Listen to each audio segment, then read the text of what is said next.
Jaya Jaya Shri Chaitanya Jaya Nityananda Jaya Advaita Chandra Jaya Gaura Bhakta Vrinda.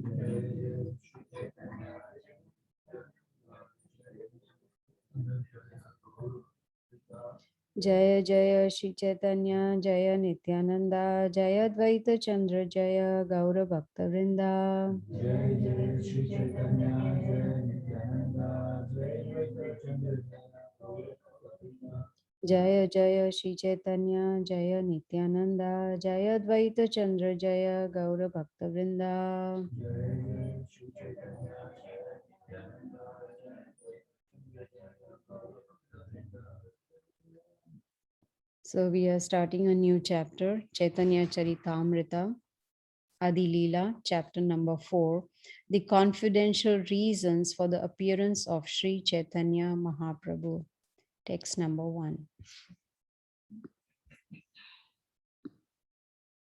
Sri Chaitanya Prasadena Tadrupasya Vinirnayam Balo api kurute shastram Drishtva Vraja Vilasinaha. Translation and purport by Srila Prabhupada. Srila Prabhupada ki jai.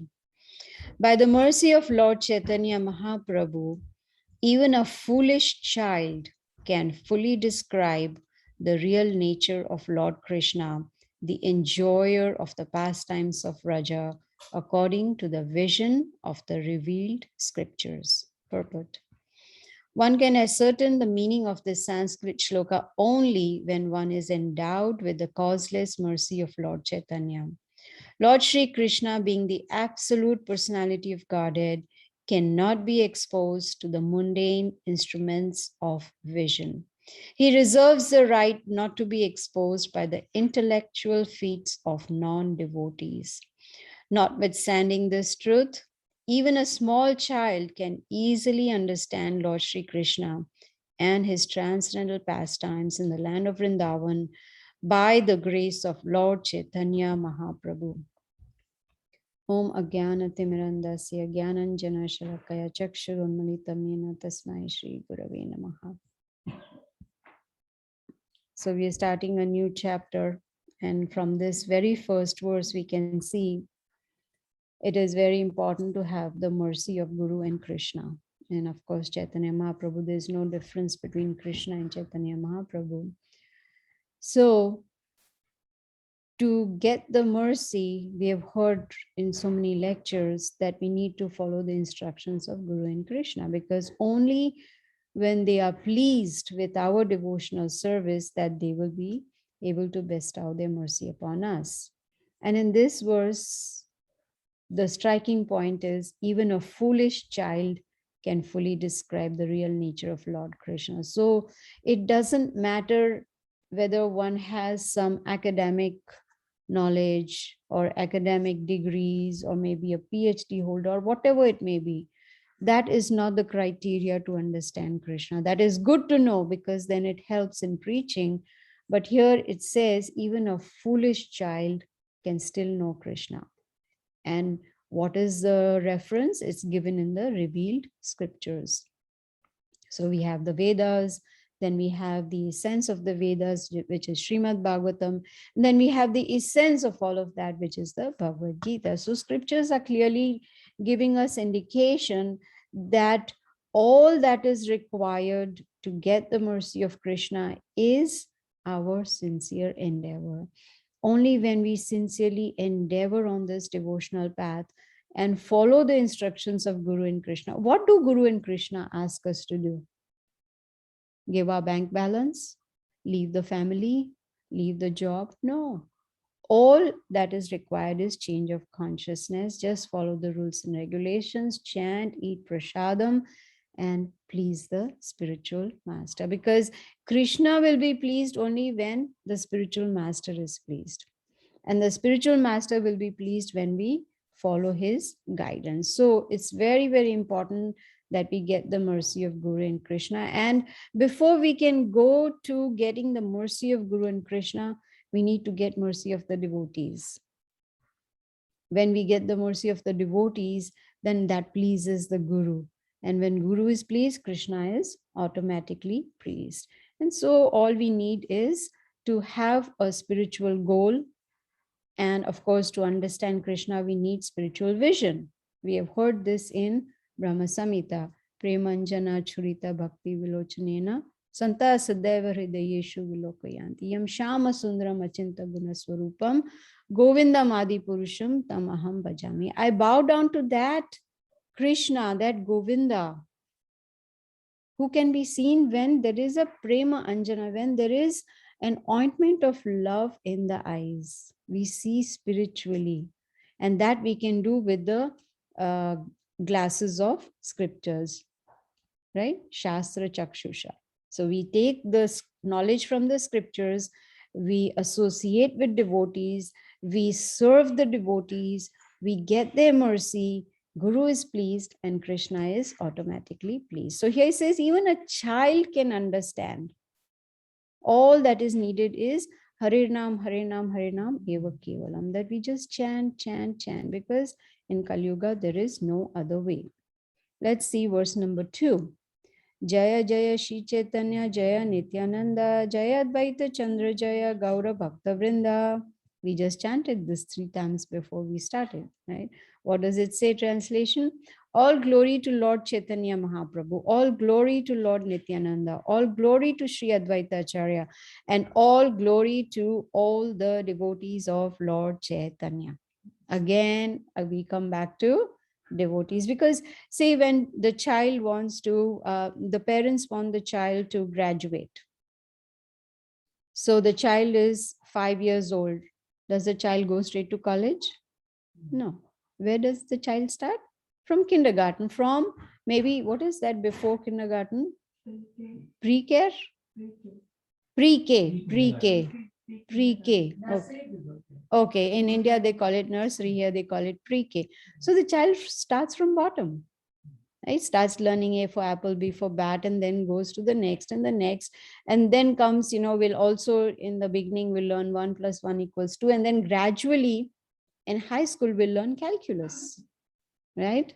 Cannot learn calculus right away, has to have the basics. So also here we start from the bottom. We serve the devotees, we please the devotees, we get the mercy of the devotees.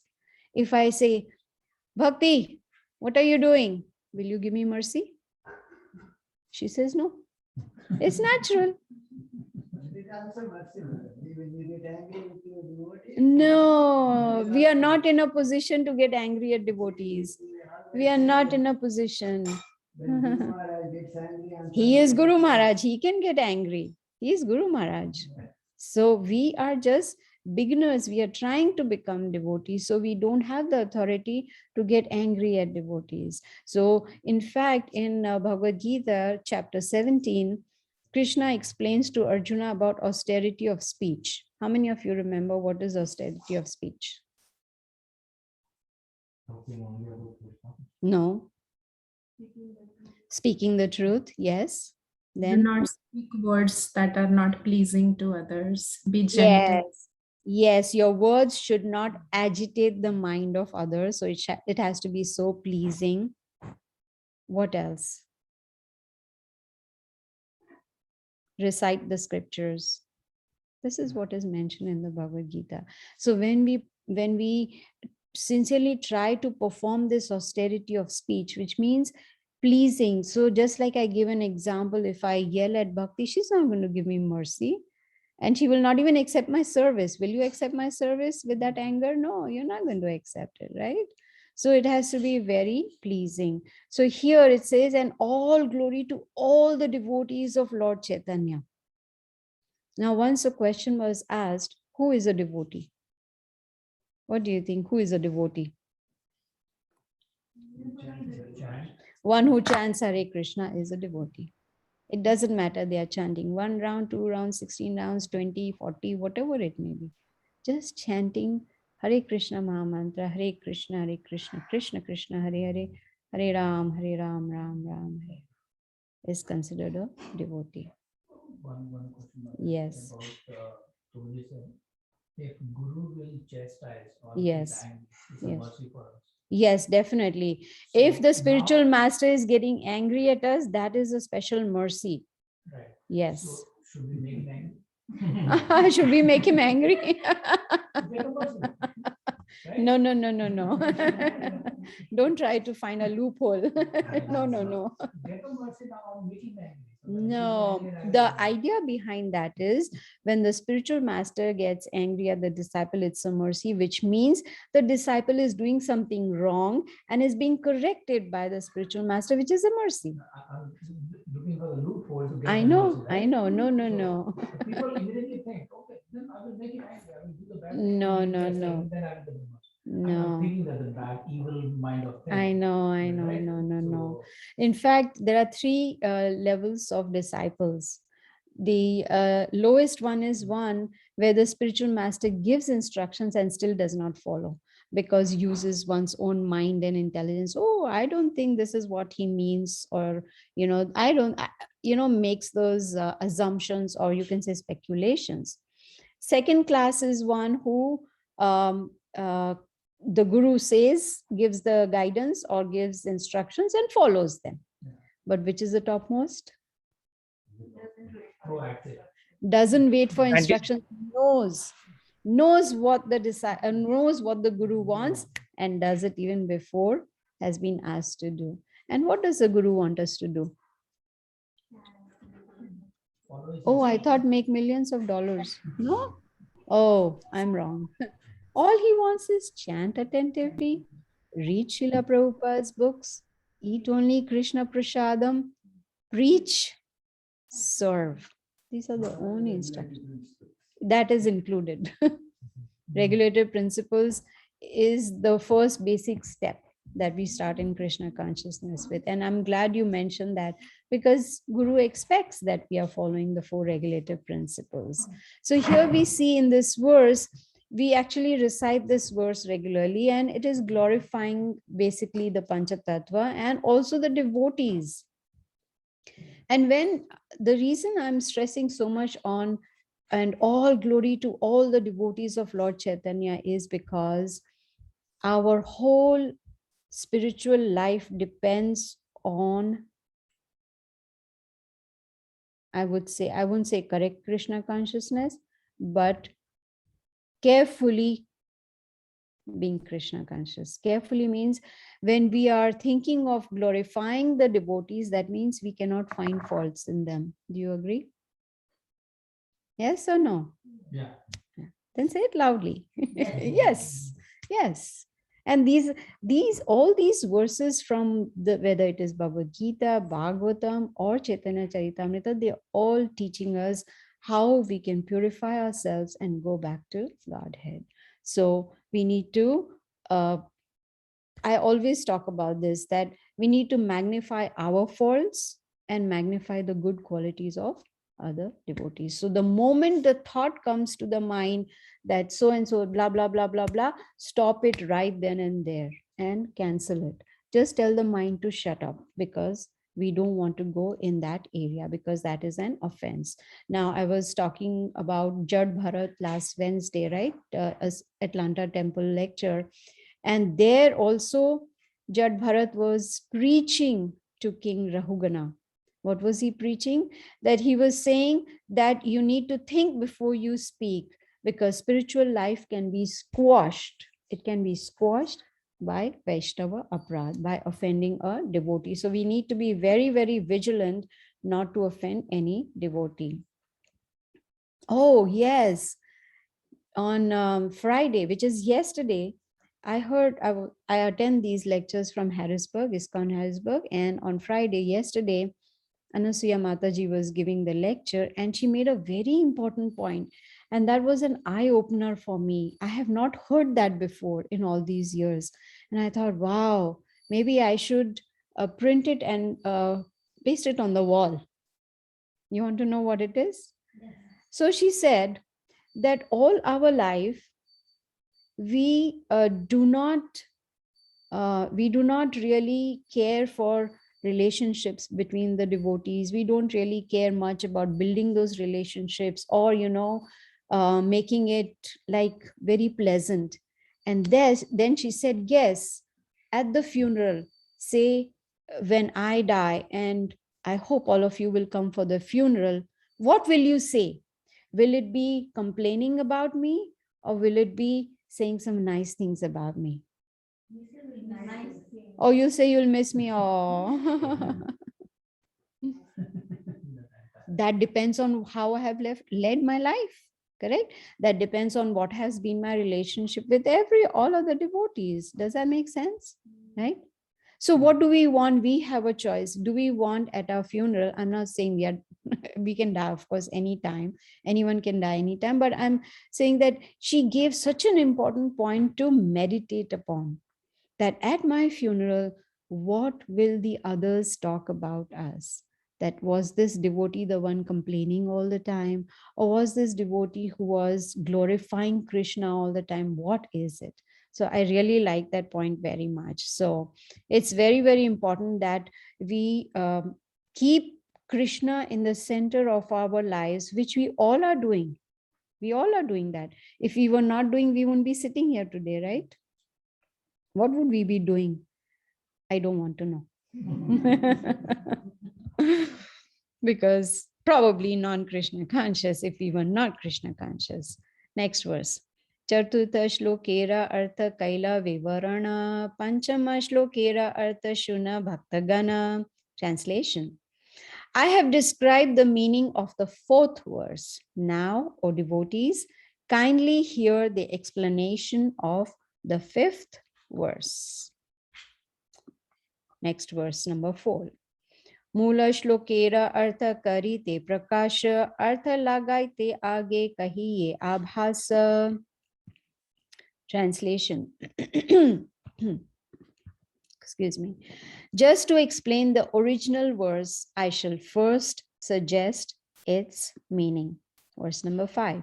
Chaturtha shlokera artha ei kailasara prema nama pracharite ei avatara. Translation. I have given the essential meaning of the fourth verse. This incarnation, or Sri Chaitanya Mahaprabhu, descends to propagate the chanting of the holy name and spread love of God. So now we know one reason why Chaitanya Mahaprabhu came down to this earthly planet 540 years ago, to give us Harinam, to show us what we should chant, how we should chant, to show us how to be a devotee, to show us how to distribute this love of Godhead for free. Jare dekhe tare kaho, Krishna Upadesh. Whomsoever we meet, you please give Krishna prema knowledge. How one can develop love for Krishna. So if we focus on attentive chanting, then there is going to be purification of the heart, and then the preaching also will have effect. Does that make sense? Right? If we ourselves are struggling, we should still preach. If we have just started, Krishna consciousness, we should still preach. But it is important to understand that chanting, Srila Prabhupada says 99% of our spiritual progress depends on attentive chanting. And that is what Chaitanya Mahaprabhu came to give us, to chant Hare Krishna, Krishna Krishna, Hare Hare, Hare Ram, Ram Ram, Hare Hare. Why? Because he, being the Supreme Lord, knows that this is how we can invoke love for Krishna. This is how we can develop love for Krishna, when we chant attentively and knowing very well, Kalau naste vanaste vanaste gatiranatha. There is no other way, no other way, no other way in Kali Yuga. So our very first prime duty is to chant if we are not chanting. And if we are chanting, then chant attentively. And if we are chanting attentively, good job. You're on the right path. So he came just to stress on Hari Nam. Hari means Krishna, Nam means his holy name. So just stress on chanting. So if we can make, we make on the 31st of December, we make some resolutions that in the new year, starting from tomorrow, after I have recovered from my drunk state, whatever I did the previous night, partying and whatever. So now from tomorrow, the 1st of January, these are going to be my resolutions. And what happens in February? You forget. We forget. What were those resolutions? But that's not the case with spirituality. Spiritual resolutions are something that is actually a source of inspiration for us. We can, I don't know how many of you have made spiritual resolutions. Raise your hands. Spiritual resolutions, right? Are we thinking about it on a daily basis? Yes, this is my spiritual resolution. Like I made, and I put a reminder, an alarm that says, beep, now it's time for resolution. Make spiritual resolution, put it on the wall and try to fulfill, not try to, but fulfill that resolution. Who is going to benefit out of that? We ourselves are going to benefit. So improving the quality of chanting is one way. Verse number 6. Satya hetu kintu eho bahiranga ara eka hetu shuna ache antaranga. Translation and purport by Srila Prabhupada. Although this is true, this is but the external reason for the Lord's incarnation. Please hear one other reason, the confidential reason for the Lord's appearance. Purport.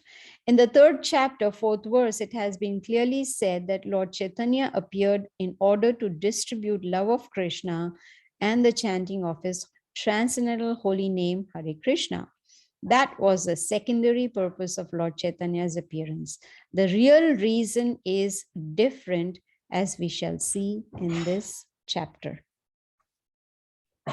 So it will help us in our spiritual lives when we understand the reasons why Chaitanya Mahaprabhu came. There are external reasons, internal reasons.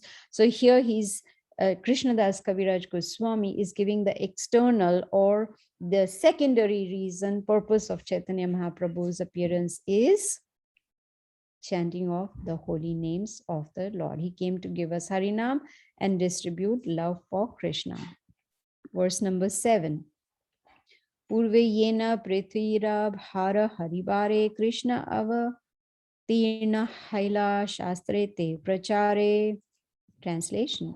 The scriptures proclaim that Lord Krishna previously descended to take away the burden of the earth.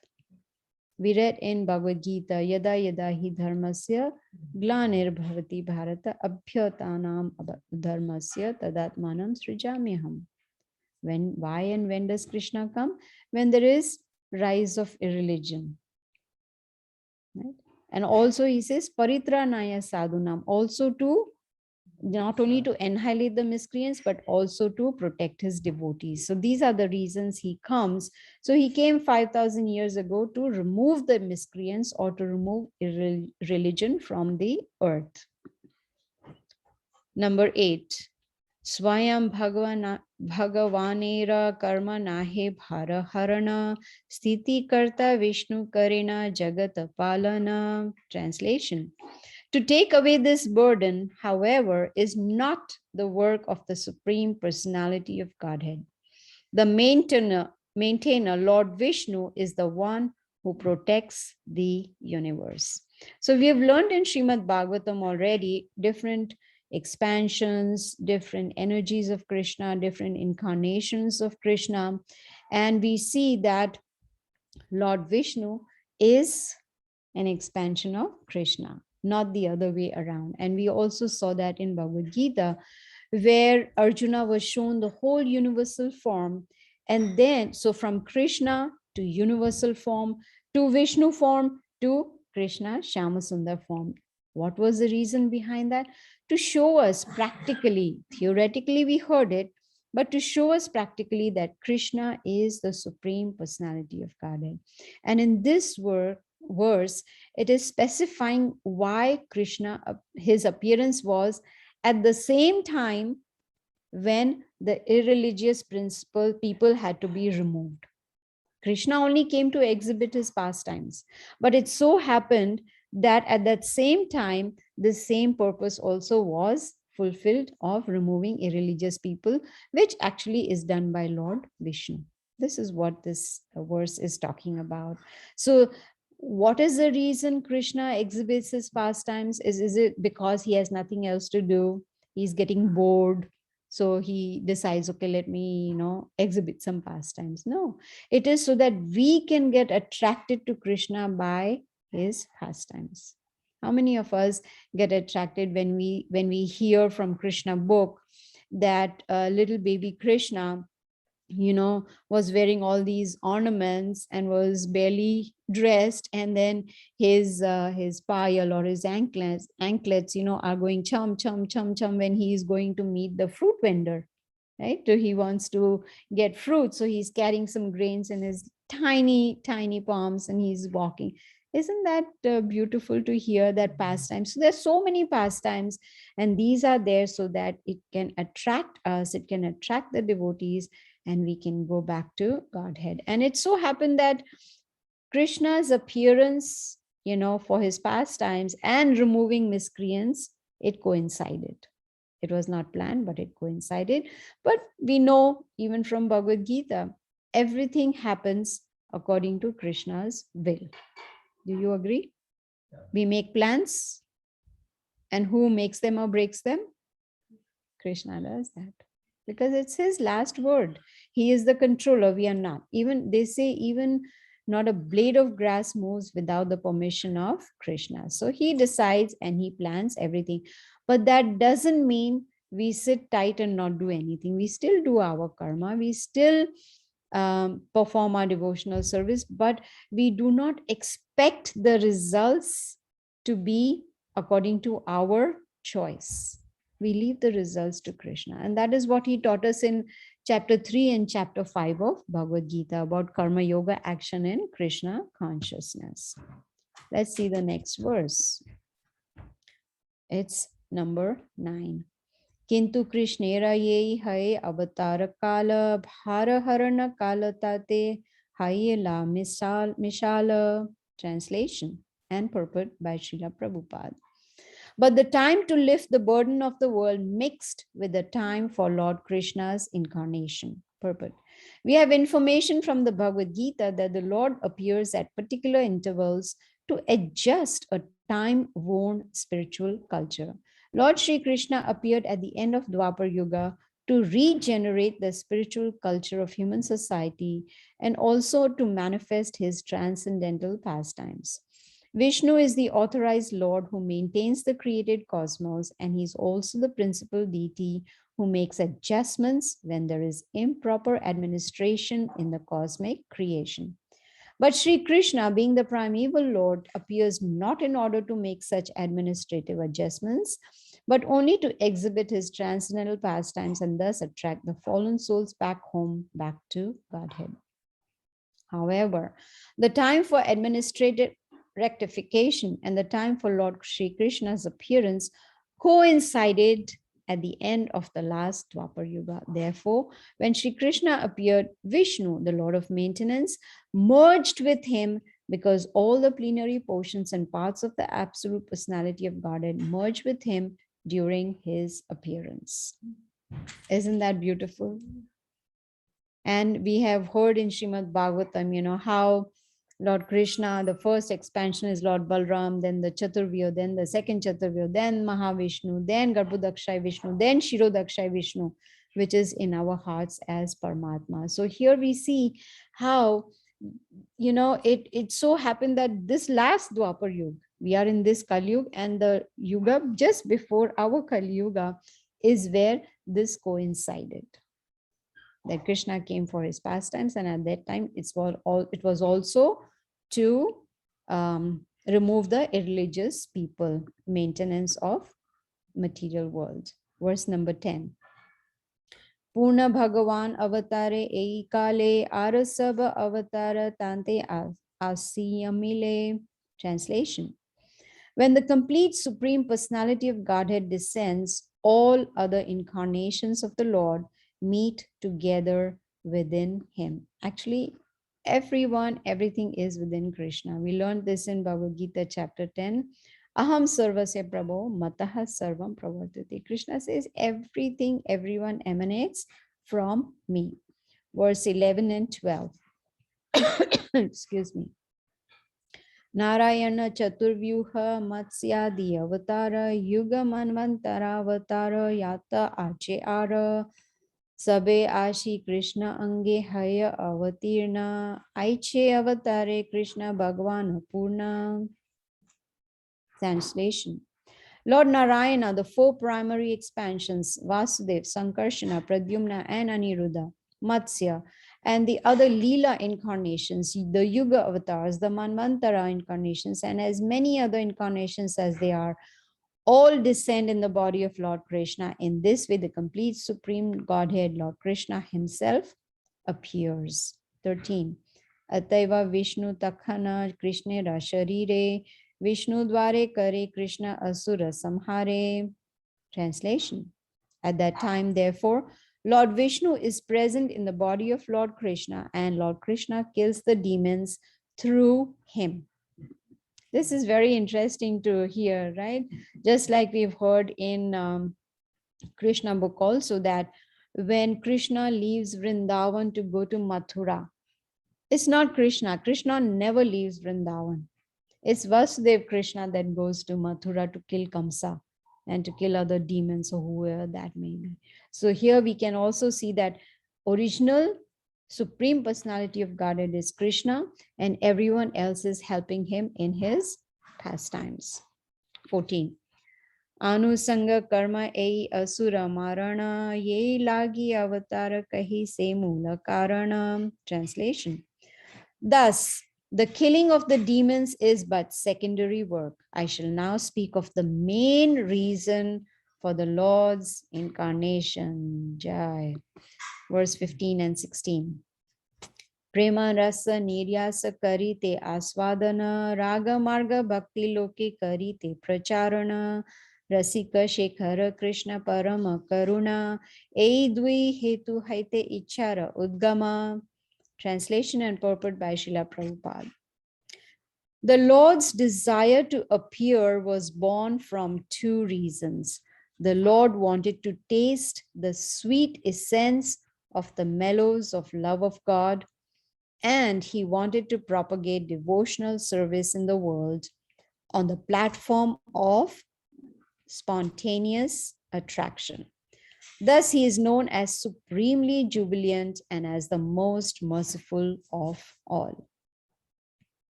Purport. During the period of Lord Krishna's appearance, the killing of asuras or non-believers such as Kamsa and Jarasan was done by Vishnu, who was within the person of Sri Krishna.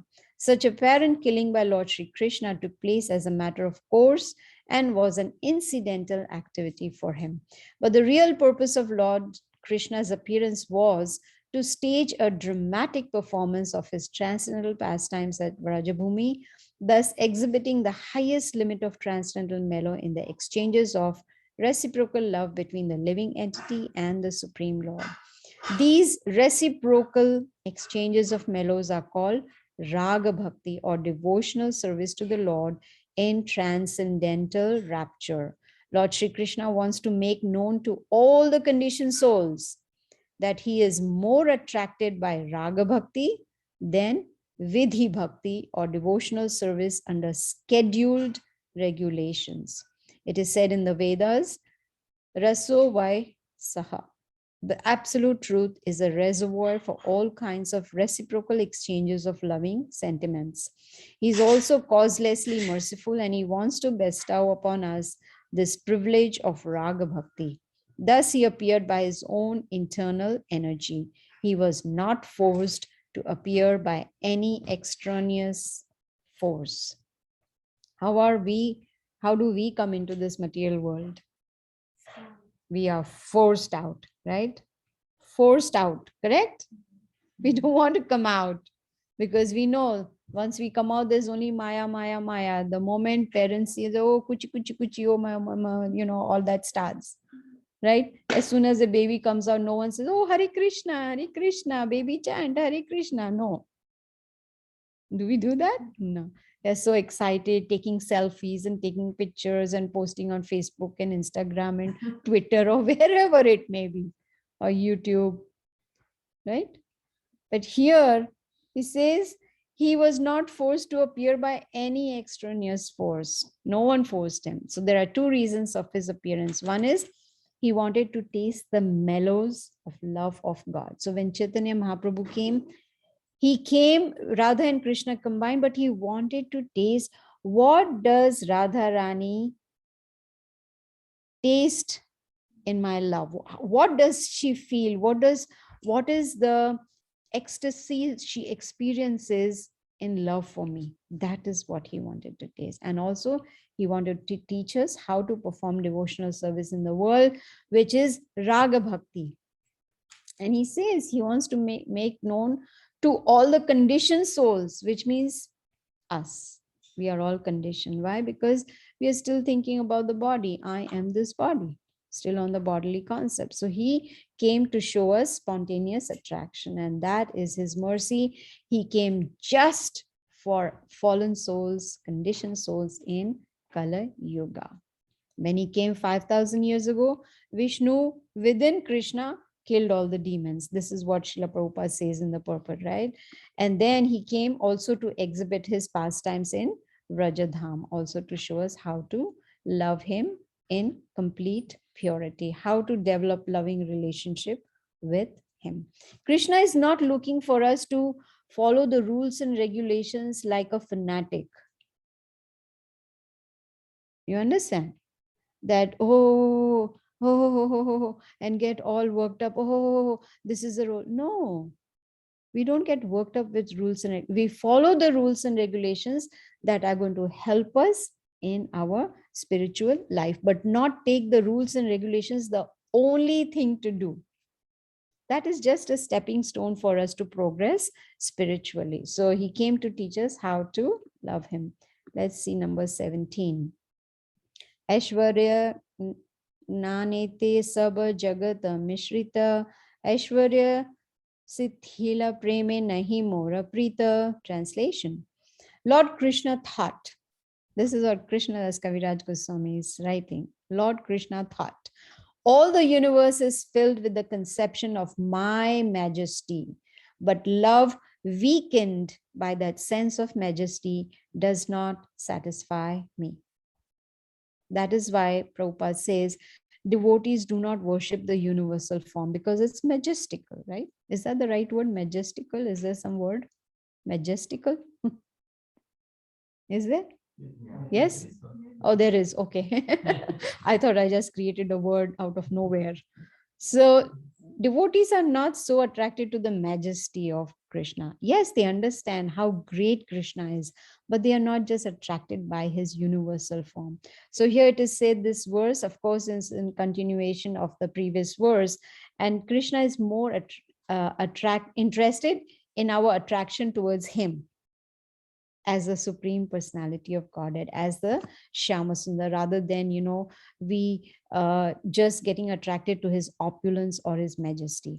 In Bhagavad Gita, he gave us knowledge about his opulences so that we have knowledge. So when we go to preach, we can explain who Krishna is, what are his opulences, but not that we get bogged down by just those opulences and then forget devotional service. Next verse. आमारे ईश्वर माने आपना के हीना तार प्रेम वश आमी नहाई adhina. Translation. If one regards me as the Supreme Lord and himself as a subordinate, I do not become subservient to his love, nor can it control me. So this is in continuation of the previous verse where Krishna is saying, I am not interested in devotees getting attracted to my majesty, my opulence or not. No, he is interested in our attraction towards Krishna, the Supreme Personality of Godhead. 19. Amaketa ye bhakta bhaje ye bhave tare se bhave bhaji e mora swabhave. Translation and purport by Srila Prabhupada. In whatever transcendental mellow my devotee worships me, I reciprocate with him That is my natural behavior. Purport. The Lord, by his inherent nature, reveals himself before his devotees according to their inherent devotional service. The Vrindavan pastimes demonstrated that although generally people worship God with reverence, the Lord is more pleased when a devotee thinks of him as his pet son, personal friend, or most dear fiancé and renders service unto him with such natural affection. The Lord becomes a subordinate object of love in such transcendental relationships. Such pure love of Godhead is unadulterated by any tinge of superfluous, non devotional desires and is not mixed with any sort of fruitive action or empiric philosophical speculation. It is pure and natural love of Godhead, spontaneously aroused in the absolute stage. This devotional service is executed in a favorable atmosphere, freed from material affection. So here we see this, actually we can refer to Bhagavad Gita, where Krishna says, Ye yathama prabhadyante tam sthateva bhajamyam. As one surrenders unto me, I reward them accordingly. And this is very, very fair. So he's making it clear. It's not that you do nonsense and I will still do what you want. He's making it clear that as one surrenders, I will reward them accordingly. So we make a choice. If we want to be on spiritual path, we make a choice. If we want to progress, we make a choice whether I want to protect my devotional life. We make a choice how much, to what degree we want to be Krishna conscious. We make the choice, and then Krishna fulfills our desires. He says tathastu. What does chapter 15 Bhagavad Gita says? Sarvasya chamridhi sanivishto mata smritir jnanam apohanam cha. We make a choice. We want to remember him, forget him, or take his knowledge. We make the choice, and then he rewards us accordingly. So we make a choice. Do I want another birth? Am I happy here? Is this material world a clubhouse for me? It's a lot of enjoyment. I don't have any suffering. I have my life settled completely. I have all that I need to live a happy life. If that is a choice, then Krishna says, Tathastu. You want to come back? This is what I will give you. So we must make that choice. And if we make a choice that this is my last birth, then we have to work towards it. Like they say that food will not land up on the table. We have to work for it. We have to go to a job, earn money, buy the groceries, cook, and then food comes on the table. It's not automatic, is it? I was hoping someone will say it's automatic, so prasadam can come to my table every day. But it doesn't work like that. We have to work hard for it. So here also, as far as our spiritual life is concerned, we have to work. So here, Srila Prabhupada is talking about loving Krishna in different rasas. We have heard Shantaras, Dasyaras, Sakyaras, Vatsalyaras, and Madhuryaras. So these are the 5 different main rasas. So whatever is inherent in us, it's not that we can force ourselves, oh no, I am going to treat Krishna as my son, Vatsalyaras. No, it is inherent in us. So whatever rasa is inherent in us, with that rasa, we can worship Krishna. And here he's talking about the awe and reverence, where Srila Prabhupada is talking about where we worship Krishna in awe and reverence, but that happens in Vaikuntha.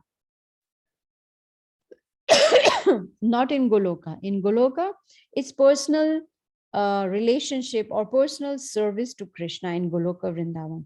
But in Vaikuntha planet, where there is Lord Vishnu, if we desire to go there, then there is only awe and reference. I had, is it too late? Should I close now, or we can go another 10 minutes? I just thought of a story I'd heard many, many years ago in Mumbai. So Gudakesh Prabhu was relating this story, and he said, he's our God brother, he said that one time one of the Sakhas, friends, cowherd friends of Krishna were playing in Goloka Vrindavan with the ball. And this was their daily thing, like we have heard in Krishna book also how, Krishna with Balram and all the cowherd boys would go to the forest, tend the cows, but at the same time play.